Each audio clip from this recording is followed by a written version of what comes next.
Welcome to College Hockey Now, the ASN Elite 8, top 8 teams in the country. Here we go. Number 1, Denver. Number 2, Boston College. Duluth falls to number 3. Quinnipiac climbs up to 4. BU, North Dakota, Lowell, and Penn State finish out the top 8, and the puck drops on College Hockey Now alongside former Stony Brook goaltender Brendan Jones. I'm Matt Lincoln Jonesy. There's a new number 1 in our Elite 8, but there's also a new number 8. Yeah. How about Penn State? Playing great. Got to give credit to where credit is due. Maybe not just a football school anymore. Sliding up in the college hockey rankings. Yeah, the Nittany Lions are hot. Just one loss on the season, that coming way back on October 7th. That streak includes a win and a tie in South Bend against Notre Dame, and 7 straight victories, all of them coming at home. Guy Godowski's crew is one of the hottest in the entire country. Well, I thought Saturday was a huge win. Things weren't going our way. We were hitting crossbars. Their goaltender was fantastic, and we faced a team that was really committed that they were going to play a much better game, and they were a lot better. They forechecked harder, they backchecked harder, they got to the net. They actually played a really good game, and I feel really good about that victory because I think that's a setup game. That would have been an easy game to let go, and the guys made sure that they didn't. Jonesy, is this sustainable for the Nittany Lions? Are they really one of the top 8 teams in the country? I think that right now they have to be considered one of the top 8 teams in the country. Yes, their schedule hasn't been good. I'm fully aware of that. But listen, they deserve to be recognized. They are second in the country in goals per game with 4.27. They haven't lost in their last 9 games. I understand that they shoot more than anyone in the country, but that means that they possess the puck. It doesn't mean that they're just firing shots from everywhere. They're a formidable opponent. They're tough to play against. They're gritty. They're passionate. They have leaders in Chase Berger now and Dylan Richard. They're glue guys. They have young freshmen in Dennis Smirnov who are playing well. So I think this is definitely a team that could make a run in that Big Ten. All right, stops and starts. We keep moving on. Of course, now there is a new team at number 1, which means Duluth has fallen after impressive sweeps of North Dakota and St. Cloud State. They dropped 1 to Western Michigan this weekend. Yeah, and Western Michigan has been playing outstanding, and this wasn't a total shock to a lot of people. They have a great group of forwards. They are outstanding on the power play, might I add. This isn't the same team from a year ago. Like I said, Jacopelli, Dries, Molino have been great. They found a starter in Gorsuch. They're a determined group. They want to be in the conversation. They want to be that Western team that everybody knows they should be. They're committed. And Coach Andy Murray has this motto, DWD, do what you're supposed to do, when you're supposed to do it, and do it that way all the time. And they're playing outstanding right now. They really are feeding off of him, and they look like one of the better teams in the NCHC. We've got a lot more coming up on Western in a little bit, but Denver takes over the reins as the new number 1 thanks to a win and a tie over the reigning national champions, North Dakota. Of course, Jonesy, North Dakota hasn't won since October 22nd. They've scored just 8 goals in their last 6 games. What's going on with the reigning champs? They're not themselves anymore. They seem out of sync. They have the toughest schedule in all of college hockey, might I add, for the month of November. But they need to salvage some splits. They just lack focus. There's major time lapse in the game where they're just not playing well at all and getting completely dominated. You almost feel for Cam Johnson. He's getting absolutely hung out to dry. And then on the flip side, though, Denver's playing outstanding. They outworked UND all weekend. They were on their heels, that is UND, all weekend. They're deeper than North Dakota was, and they're faster. Henrik Borgstrom, by the way, is totally living up to his billing as a young freshman. So as we may expect, Duluth and Denver towards the top of the standings. There you see Western acting like they're going to be around all season long, but North Dakota hanging out down there at the bottom of the standings looking for their first conference win. Now, Bemidji State, a tie and a win over Minnesota State. Just 5 goals scored in those 2 games combined, low scoring affair. But are the Beavers head and shoulders above the rest of their conference? Right now, absolutely, and that's what you have to go by. They are dominating the WCHA. They are undefeated in WCHA play, and it's all, in my opinion, because of Michael Bitzer. You mentioned the low scoring. He leads the nation in games started, minutes played, wins, goals against average, and shutouts. And by the way, just 4th in save percentage. He is surrounded by experience. There are a lot of upperclassmen on this team. Philip Marinaccio is a name. Jerry Gerald, both upperclassmen. Bitzer is actually a junior as well. This team, they pay attention to detail. They get better every week. They aren't satisfied with where they are. And there you see, though, the Beavers got to be happy where they are, and that is number 1 in the WCHA, well above the rest of the teams. Okay, Quinnipiac up to number 4 in our ASN Elite 8. Dominant wins over Dartmouth and also Harvard. Are the Bobcats sort of returning to the consistency that we know about them so well? We think Quinnipiac hockey, we think deep, we think consistent. Landon Smith had a hat trick on Friday. 2 of their top 3 scorers are actually defensemen. Now, they did have a slow start on Saturday, but they found a way to win, and that is Quinnipiac's MO. You talk to Rand Pecknold, hey, if we don't have it on any particular night, we're still going to compete, we're still going to work hard, and we're going to roll 4 on you until the third period, and maybe we'll try to squeeze one out. And that's what they did on Saturday against Harvard. They found a way to win. They stayed within their system. They forechecked very hard. They'll limit you in the neutral zone, force you to dump pucks. They played great all weekend long. And yes, Quinnipiac is slowly getting back to where they are. It's camo sweaters, I could barely see them on the ice. Union leads right now the ECAC, but of course the conference very much up for grabs at this point. Quinnipiac still the favorite though, right? Oh, I'd say so, definitely. But you got to look out for Harvard and teams like that. St. Lawrence should start playing better as well. All right, St. Cloud State eats on its power play. What makes it one of the best in the country? We'll tell you coming up next in B's Breakdown. And a goalie's pride is his play, and it's on his head. The stories behind the elaborate goalie mask of the Denver Pioneers coming up next on College Hockey Now. Welcome back to College Hockey Now. St. Cloud State leads all of college hockey in assists and in shooting percentage. How are they able to do this? Only one way to find out. It's a B's Breakdown. Jonesy, how are the Huskies such a well-oiled offensive machine? Head coach Bob Matzka was always going to have an offensive power team. Here we go. We're going to look on the power play and see Mr. Ewell pick his Colorado College defenseman and see Mikey Easymont trace the circle. It allows Easymont to gain some more space on our power play. It's a subtle but very legal pick. Right here, we're going to highlight it. That's the pick. A little more space for Easymont. And when he leans on it, he can shoot it. There's a third piece to this one on the power play. St. Cloud, one of the best power plays in the country. Judd Peterson, in front of the net, screening Jacob Nahama. A little triangle there on the right side of the ice. Easymont, beautiful shot. Then we're going to see St. Cloud's bread and butter. Transition game. Look, we have Peterson at the blue line, about a step behind or so. Kivahalmi. When they get to the offensive blue line, he catches them.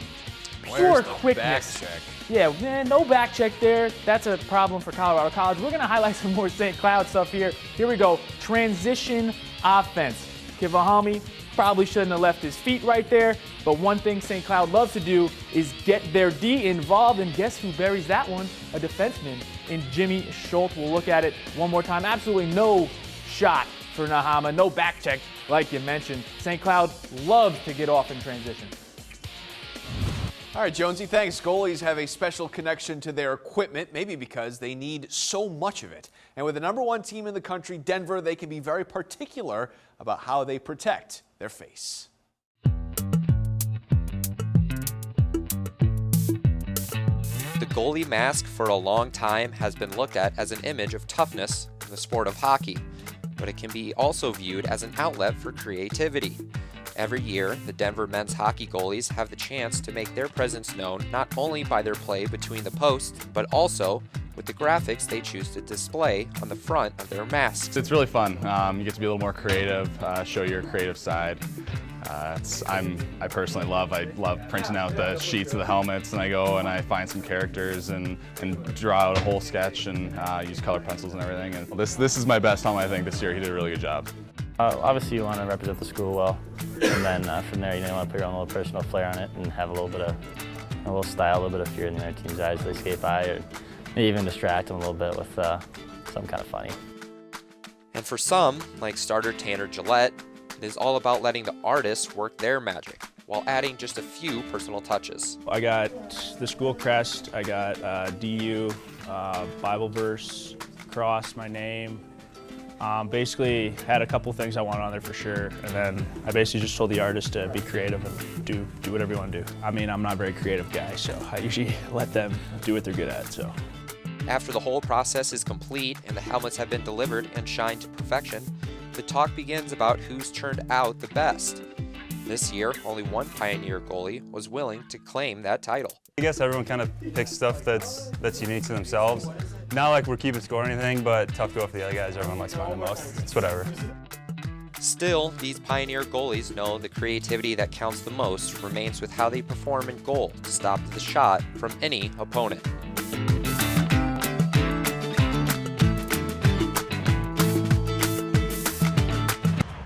All right, Jonesy, when you were a goalie at Stony Brook, what did you put on your helmet? We were pretty corny. We went Seawolf on the side. We had a crest like they did on the other side, but nobody on my team got it painted. We had like decals. Like duct tape, like cut out duct tape? Sharpie. Painted, yeah, Sharpie. nice. Yeah, no. Classy. They were decals. They were meant for helmets, but painting it is like just as much as the helmet itself. So the budget maybe wasn't there for us. They bought us the helmet. But I mean, they don't necessarily need the paint job. Well, when you're number one in the country, yeah, you got to have your goalies looking good. Yeah, for sure. And the Pioneers certainly do. Yeah. I like it just a stop sign, maybe. There That you go. would be pretty neat. Anyway, fresh off taking down number one Duluth, Western Michigan faces a challenge from Air Force on ASN. We'll take a look at their Friday showdown coming up next on College Hockey Now. Welcome back to College Hockey Now. Friday night, 7 o'clock, Western Michigan takes on Air Force. And on the airwaves, the only place to find it is the American Sports Network. Join us at 7 o'clock. Jonesy, what do you see when you compare these two teams? Pretty similar shots on goal per game. Western Michigan edging them a little bit there. Power play percentage conversion rate is the big one there. Western, 24.7. Most goals on the power play in the country. Yeah, for the Broncos after a weekend series against the top team in the country, Coach Andy Murray knows his team needs to keep that intensity up to avoid a letdown. In my opinion, probably the best conditioned team in college hockey and probably the hardest working team in college hockey, along with ourselves. They work extremely hard. So their athleticism, their competitiveness. I mean, we've watched tape on them already. They are a very good hockey team. Coach Saratori's done a great job with the program for many years. They've beaten a lot of good teams. Jonesy, Western is big and tough and talented, but Air Force is a guy back in net that just might keep them in this game. Yeah, Shane Starrett. I spoke to Coach Saratori earlier today. He said he's a very calm kid. Funny, quirky, loose, but that's when he's actually at his best. He's a real character. We see that in college hockey. Cam Johnson is a kid who's very funny and very calm in that net, so it's not the worst thing in the world. He still maintains his focus, and he's going to compete night in and night out. And he's having a great season, too. Yeah, and you could look at the numbers from his freshman year to his sophomore year compared to Thatcher Demko, big name from Boston College. You can see save percentages in blue. Actually, in Shane's freshman year, had a better save percentage than Thatcher than his sophomore year. Very similar numbers to Thatcher. So what this is pretty much telling us is Shane's on pace to have the same numbers as one of the best goaltenders in the country going into his sophomore year. Fitting Air Force beat Boston College earlier this season. Western Michigan, very tough to beat, though, on the power play. Yes, and they get grade A chances on that power play. You can see 60% of their goals coming from that zone A, +3 even strength goal differential, so that's always good as well. But more than half on the power play, they just fire pucks to the net. Very good special teams all the way around. Jonesy, lots of talented guys on this Western team, but you believe that on Friday night on ASN, we will be watching one of the players in the runners for the Hobie. Yeah, Matheson Acapelli. Maybe not the Hobie favorite. He's probably on the bubble right now. He's a big kid, 6'3", 206. He struggled to make the transition from juniors, but he leads this team now as a sophomore in points. He's learning to protect that puck, really use his size. He always knew how to score, just couldn't find the back of the net last year, but he is lethal on that power play. Probably the biggest reason why they lead the country in power play goals, and he is playing outstanding for this Broncos team. Now let's take a look at some of your other Hobie hopefuls. How about Union's Mike Vecchione? He's got to be the favorite right now, 2 points per game. He's just carrying this Union squad, and there's no other way to put it. He's extremely talented, playing on probably the best line in college hockey with Spencer Fu, who is actually second in the country in scoring. So Mike Vecchione right now has to be the favorite. but it's going to be tough coming out of the ECAC and being on Union. That strength of schedule might hurt him a little bit. Some of the other hopefuls, Notre Dame's Anders Bjork. Boston Bruins draft pick, 18 points, same thing, 2 points per game. Hasn't played as much as Union's Mike Vecchione. Fast, shifty kid. He's the Energizer Bunny out there. More of a playmaker, though. He does have the ability to score, but he has great on-ice awareness, great vision, and a power play specialist, just like Vecchione is as well. And another talented scorer, Lowell's Joe Gambardella. Yeah, wrapping things up right now in the season. These are the Hobie hopefuls. Joe Gambardella from UMass Lowell, 12 games played, 17 points. His line mate CJ Smith, he played with him last year. Unbelievable chemistry there. CJ's actually only a few points behind him in the national point scorers race. He's going to play in all situations though. Gambardella, big body in front of that net. He's from Staten Island, real tough kid. Has a good amount of skill, nice pair of hands as well. So right now, those three, maybe Acapelli on the bubble, Patrick Harper on the bubble as well. Some talented guys, so we'll see how that all plays out as the season goes along. Coming up next, the ASN 8, all the next best plays of the week, all neatly packaged together for you. And everyone can stop doing this now. It's over. The champ is here of the Mannequin Challenge. Coming up next on College Hockey Now. Welcome back to College Hockey Now. Time for my favorite part of the show. That's it. The ASN Top 8 Best Plays from the Week, all packaged together as the best 8. We begin with number 8 from Duluth, Kyle Osterberg. Against Western Michigan, this was the night that they lost, actually. Nice feed, though, from Alex Iafallo, then the one-timer, Better Selly. Love it. Number 7, Bemidji. Watch this snipe from Dan Billett. Dan Billett recognizing that there are people, there's traffic in front of the net. Goaltender might not have been able to see this one the whole way. Billett knows what to do with it under the bar. A bullet from Billett. Like Number 6, Quinnipiac had a good weekend, and Luke Shiplow showing some patience and firing it. The defenseman with some poise and a little bit of a scoring touch. Number 5, big night for Mitch Vanderlyn. Let's count them together. That's one. Yep. That's one. He played outstanding all weekend, might I add. Ooh, he was winding up for that. Yeah, he just waited for that one, absolutely hammered it home. They call that a howitzer in the hockey world.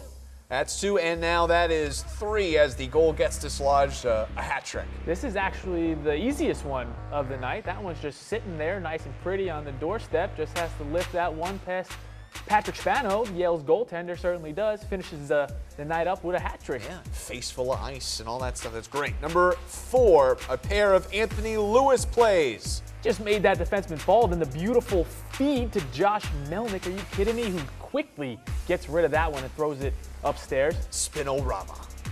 This one, wow, very similar to a goal we're going to see in a little bit. A little bit of a difference, but still awesome nonetheless. Number 3 for Denver, Henrik Borgstrom, a freshman. A freshman with a pro-type shot and release. That was an absolute missile. Denver dominated UND all weekend at the Ralph. Even in slow motion, it's fast. St. Cloud State, Judd Peterson, fancy. Nahama Ooh. got caught by surprise. This is a tough backhander to read, but Judd Peterson, all the skill in the world. That was fantastic. Throwing that one under the bar as well. St. Cloud played well on Friday. Tough to read, also tough to connect with. Yeah. Shane Gersich, though, is number 1 from North Dakota. Might be goal of the year. This is going to be number 1 in my head for a while. Look how smooth that is, and then the ability to lift it over Gillette's shoulder as well. And the time of the game, this was in a 3-on-3 overtime as well. Very smooth. Oh man, so much skill right there. He's been a bright spot for North Dakota all season. Yeah, another reason why we should do 3-on-3 overtimes. I'm in. It's phenomenal. Okay, last week we featured Boston College Ladies Mannequin Challenge, and that was good. Blaze did a great job. Sure did. But now, there's a champion of all the mannequin challenges, the Canisius Golden Griffins. Check this out. We start in the locker room for Canisius. This one's well done. Very well done, very well choreographed. There's some tough poses that these kids have to hold. Ooh, a little dark. Scary. Yeah, a little scary. Attacking with a skate hand. It's a new idea for a horror movie. I like it. Happy Gilmore did it, got thrown out. That was a Happy Gilmore reference. Ooh, watch the sledgehammer, though. Apparently, there's a sledgehammer in the coach's office at Canisius. Yeah, not safe right there. Not too sure what was going on right there. Get the details of what's going on there. A little too dark. A little too dark in the hallway. We'll see. Great camera work, though, must say. Hey, he's helping him tie his shorts together. Okay, sure. I guess that's a thing. Yeah. Now, you picked up on this one. They're driving the net. Yes. That was very good on your behalf. I like how, but then you have some hockey poses, of course. You got to actually include real, legitimate hockey poses with the fake poses. Charles Williams in net, then, of course, the fight. Can't have one of these without a fight. Always. Jimmy Maz on the right, Long Island kid. Campfire, gloves. It's ironic. Light it on fire? Sure. Because they're on ice. Oh, you see, and it wouldn't work because they're on ice. You can't light a fire on ice. Absolutely not. This is St. Cloud State. Now, we love Canisius. What do you think about St. Cloud State's? Very similar, using the sticks as guns. A little dangerous there, but hey, you know, they're just doing their thing. I like this right here. This is Jimmy Schultz saving one of his teammates from drowning in the locker room where there's no water. So, Still, hey, clever though. This is your favorite too here. Taping your stick with clear tape, you know, only a hockey guy would know. You know, it's So very that's a joke. funny. That's a joke. Very funny. That's a tough one to hold right there, that stretch rubber band type thing. Must yoga. I think there's a lot of yoga for the St. Cloud State Huskies. Oh yeah, the goaltender getting involved as well. You see Ryan Papa in the background. They're going to him. Wow, it looked like he had half a body. they call him the thumb. They do. Okay. Oh, now that's difficult right there. Very. Wow. All right, Degree St. Cloud of State. difficulty. Yeah. Good job, guys. Canisius, one of the best we've seen. Fantastic job, guys. And fantastic job by you. You too, sir. Oh, thank you. Brendan Jones, I'm Matt Lincoln. For plenty more college hockey, make sure you check out AmericanSportsNet.com. We'll see you next week on College Hockey Now.